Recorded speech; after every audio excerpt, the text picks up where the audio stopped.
Hello friends, कहानी पसंद आए तो वीडियो को लाइक करें और चैनल को सब्सक्राइब करें। आज की हमारी कहानी है सती और शिव की कहानी। तो आइए शुरू करते हैं। दक्ष प्रजापति की कई पुत्रियां थीं। सभी पुत्रियां गुणवती थीं, पर दक्ष के मन में संतोष नहीं था। वे चाहते थे उनके घर में एक ऐसी पुत्री का जन्म हो जो शक्ति संपन्न हो, सर्व विजयिनी हो। दक्ष एक ऐसी पुत्री के लिए तप करने लगे। तप करते करते अधिक दिन बीत गए तो भगवती आज्ञा ने प्रकट होकर कहा, मैं तुम्हारे तप से प्रसन्न हूँ। मैं स्वयं पुत्री रूप में तुम्हारे यहाँ जन्म धारण करूंगी। मेरा नाम होगा सती। मैं सती के रूप में जन्म लेकर अपनी लीलाओं का विस्तार करूंगी। फलत भगवती आज्ञा ने सती रूप में दक्ष के यहाँ जन्म लिया। सती दक्ष की सभी पुत्रियों में अलौकिक थी। उन्होंने बाल्यकाल में ही कई ऐसे अलौकिक कृत्य कर दिखाए थे जिन्हें देखकर स्वयं दक्ष को भी विस्मय की लहरों में डूब जाना पड़ा। जब सती विवाह योग्य हुई तो दक्ष को उनके लिए वर की चिंता हुई। उन्होंने ब्रह्मा जी से परामर्श किया। ब्रह्मा जी ने कहा, सती आज्ञा का अवतार है। आज्ञा आदि शक्ति और शिव आदि पुरुष है। अंततः सती के विवाह के लिए शिव ही योग्य और उचित वर है। दक्ष ने ब्रह्मा जी की बात मानकर सती का विवाह भगवान शिव के साथ कर दिया। सती कैलाश में जाकर भगवान शिव के साथ रहने लगी। यद्यपि भगवान शिव दक्ष के जमाता थे, किंतु एक ऐसी घटना घटी जिसके कारण दक्ष के हृदय में भगवान शिव के प्रति बैर और विरोध पैदा हो गया। घटना इस प्रकार थी।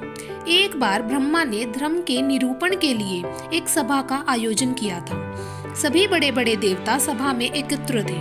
भगवान शिव भी एक ओर बैठे थे। सभा मंडल में दक्ष का आगमन हुआ। दक्ष के आगमन पर सभी देवता उठकर खड़े हो गए, पर भगवान शिव खड़े नहीं हुए। उन्होंने दक्ष को प्रणाम भी नहीं किया। फलत दक्ष ने अपमान का अनुभव किया। केवल यही नहीं, उनके हृदय में भगवान शिव के प्रति ईर्ष्या की आग जल उठी। वे उनसे बदला लेने के लिए समय और अवसर की प्रतीक्षा करने लगे। भगवान शिव को किसी के मान और किसी के अपमान से क्या मतलब? वे तो समदर्शी हैं। उन्हें तो चारों ओर अमृत दिखाई देता है। जहाँ अमृत होता है वहाँ कड़वाहट और कसैलेपन का क्या काम? भगवान शिव कैलाश में दिन रात राम राम कहा करते थे। सती के मन में जिज्ञासा उत्पन्न हो उठी। उन्होंने अवसर पाकर भगवान शिव से प्रश्न किया, आप राम राम क्यों कहते हैं? राम कौन है? भगवान शिव ने उत्तर दिया, राम आदि पुरुष है, स्वयंभू है, मेरे आराध्य हैं, सगुण भी हैं, निर्गुण भी हैं। किंतु सती के कंठ के नीचे बात उतरी नहीं। वे सोचने लगी, अयोध्या के नरपति दशरथ के पुत्र राम आदि पुरुष के अवतार कैसे हो सकते हैं? वे तो आजकल अपनी पत्नी सीता के वियोग में दंडक वन में उन्मत्तों की भांति विचरण कर रही हैं। वृक्ष और लताओं से उनका पता पूछते फिर रहे हैं। यदि वे आदि पुरुष के अवतार होते तो क्या इस प्रकार आचरण करते? सती के मन में राम की परीक्षा लेने का विचार उत्पन्न हुआ। सीता का रूप धारण करके दंडक वन में जा पहुंची और राम के सामने प्रकट हो गई। भगवान राम ने सती को सीता के रूप में देखकर कहा, माता, आप एकाकी यहाँ वन में कहाँ घूम रही हैं? बाबा विश्वनाथ कहाँ है? राम का प्रश्न सुनकर सती से कुछ उत्तर देते न बना। वे अदृश्य हो गई और मन ही मन पश्चाताप करने लगी कि उन्होंने व्यर्थ ही राम पर संदेह किया।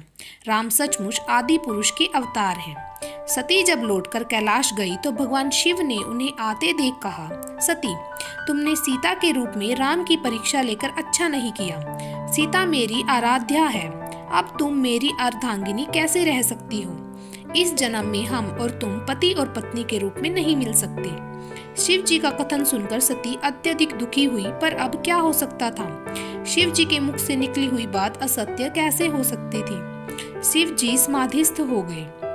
सती दुख और पश्चाताप की लहरों में डूबने लगी। उन्हीं दिनों सती के पिता कनखल में बहुत बड़ा यज्ञ कर रहे थे।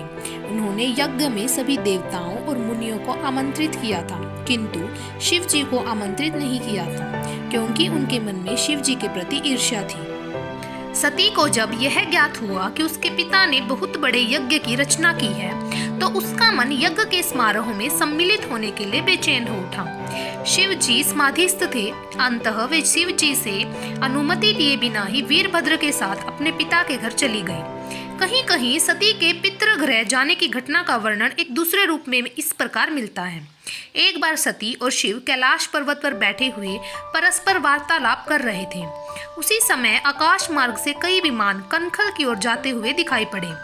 सती ने उन विमानों को देखकर भगवान शिव से पूछा, प्रभु ये सभी विमान किसके हैं और कहाँ जा रही हैं? भगवान शंकर ने उत्तर दिया, आपके पिता ने यज्ञ की रचना की है। देवता और देवांगनाएं इन विमानों में बैठकर उसी यज्ञ में सम्मिलित होने के लिए जा रही हैं। सती ने दूसरा प्रश्न किया, क्या मेरे पिता ने आपको यज्ञ में सम्मिलित होने के लिए नहीं बुलाया?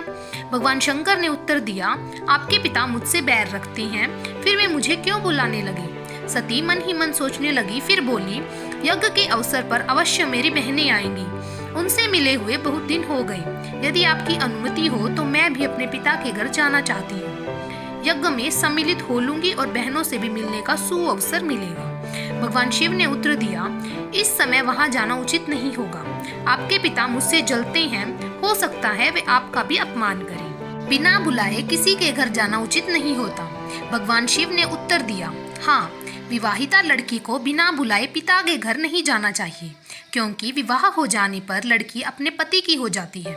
पिता के घर से उसका संबंध टूट जाता है। किंतु सती पीहर जाने के लिए हठ करती रही, अपनी बात बार बार दोहराती रही। उनकी इच्छा देखकर भगवान शिव ने पीहर जाने की अनुमति दे दी। उनके साथ अपना एक गण भी कर दिया। उस गण का नाम वीरभद्र था। सती वीरभद्र के साथ अपने पिता के घर गई, किंतु उनसे किसी ने भी प्रेम पूर्वक वार्तालाप नहीं किया। दक्ष ने उन्हें देखकर कहा, तुम क्या यहाँ मेरा अपमान कराने आई हो? अपनी बहनों को तो देखो, वे किस प्रकार भांति भांति के अलंकारों और सुंदर वस्त्रों से सुसज्जित हैं। तुम्हारे शरीर पर मात्र बागंबर है। तुम्हारा पति शमशानवासी और भूतों का नायक है। वह तुम्हें बागंबर छोड़कर और पहना ही क्या सकता है? दक्ष के कथन से सती के हृदय में पश्चाताप का सागर उमड़ पड़ा। वे सोचने लगी, उन्होंने यहाँ आकर अच्छा नहीं किया। भगवान ठीक ही कह रहे थे, बिना बुलाए पिता के घर भी नहीं जाना चाहिए। पर अब क्या हो सकता है, अब तो आ ही गई हूँ। पिता के कटु और अपमानजनक शब्द सुनकर भी सती मौन रही। वे उस यज्ञ मंडल में गई जहाँ सभी देवता और ऋषि मुनि बैठे थे तथा यज्ञ कुंड में धू धू करती जलती हुई अग्नि में आहुतियां डाली जा रही थी। सती ने यज्ञ मंडप में सभी देवताओं के तो भाग देखे, किंतु भगवान शिव का भाग नहीं देखा। वे भगवान शिव का भाग न देखकर अपने पिता से बोली, पितृश्रेष्ठ, यज्ञ में तो सबके भाग दिखाई पड़ रहे हैं, किंतु कैलाशपति का भाग नहीं है। आपने उनका भाग क्यों नहीं दिया? दक्ष ने गर्व से उत्तर दिया, मैं तुम्हारे पति कैलाश को देवता नहीं समझता। वह तो भूतों का स्वामी, नगन रहने वाला, हड्डियों की माला धारण करने वाला है। वह देवताओं की पंक्ति में बैठने योग्य नहीं है। उसे कौन भाग देगा? सती के नेत्र लाल हो उठे, उनकी भौहें कुटिल हो गई, उनका मुखमंडल प्रलय के सूर्य की भांति जल उठा। उन्होंने पीड़ा से तिलमिलाते हुए कहा, ओह, मैं इन शब्दों को कैसे सुन रही हूँ? मुझे धिक्कार है। देवताओं, तुम्हें भी धिक्कार है। तुम भी उन कैलाशपति के लिए इन शब्दों को कैसे सुन रहे हो, जो मंगल के प्रतीक हैं और जो क्षण मात्र में संपूर्ण सृष्टि को नष्ट करने की शक्ति रखती हैं। वे मेरे स्वामी हैं। नारी के लिए उसका पति ही स्वर्ग होता है। जो नारी अपने पति के लिए अपमानजनक शब्दों को सुनती है, उसे नरक में जाना पड़ता है। पृथ्वी सुनो, आकाश सुनो और देवताओं तुम भी सुनो। मेरे पिता ने मेरे स्वामी का अपमान किया है। मैं अब एक क्षण भी जीवित रहना नहीं चाहती। सती अपने कथन को समाप्त करती हुई यज्ञ के कुंड में कूद पड़ी। जलती हुई आहुतियों के साथ उनका शरीर भी जलने लगा। यज्ञ मंडप में खलबली पैदा हो गई, हाहाकार मच गया। देवता उठकर खड़े हो गए। वीरभद्र क्रोध से कांप उठे। वे उछल उछल कर यज्ञ का विध्वंस करने लगे। यज्ञ मंडप में भगदड़ मच गई। देवता और ऋषि मुनि भाग खड़े हुए। वीरभद्र ने देखते ही देखते दक्ष का मस्तक काटकर फेंक दिया। समाचार भगवान शिव के कानों में भी पड़ा। वे प्रचंड आंधी की भांति कनखल जा पहुंचे। सती के जले हुए शरीर को देखकर भगवान शिव अपने आप को भूल गए। सती के प्रेम और उनकी भक्ति ने शंकर के मन को व्याकुल कर दिया। उन शंकर के मन को व्याकुल कर दिया जिन्होंने काम पर भी विजय प्राप्त की थी और जो सारी सृष्टि को नष्ट करने की क्षमता रखते थे। वे सती के प्रेम में खो गए, बेसुध हो गए। भगवान शिव ने उन्मत्त की भांति सती के जले हुए शरीर को कंधे पर रख लिया। वे सभी दिशाओं में भ्रमण करने लगे। शिव और सती के इस अलौकिक प्रेम को देखकर पृथ्वी रुक गई, हवा रुक गई, जल का प्रवाह ठहर गया और रुक गई देवताओं की सांसें। सृष्टि व्याकुल हो उठी। सृष्टि के प्राणी पुकारने लगे, पाही माम, पाही माम। भयानक संकट उपस्थित देखकर सृष्टि के पालक भगवान विष्णु आगे बढ़े। वे भगवान शिव की बेसुधी में अपने चक्र से सती के एक एक अंग को काट काट कर गिराने लगे। धरती पर 51 स्थानों में सती के अंग कट कट कर गिरे। जब सती के सारे अंग कट कट कर गिर गए तो भगवान शिव पुनः अपने आप में आ गए। जब वे अपने आप में आए तो पुनः सृष्टि के सारे कार्य चलने लगे। धरती पर जिन 51 स्थानों में सती के अंग कट कट कर गिरे थे, वे ही स्थान आज शक्ति के पीठ स्थान माने जाते हैं। आज भी उन स्थानों में सती का पूजन होता है, उपासना होती है। धन्य था शिव और सती का प्रेम। शिव और सती के प्रेम ने उन्हें अमर बना दिया है, वंदनीय बना दिया है। समाप्त।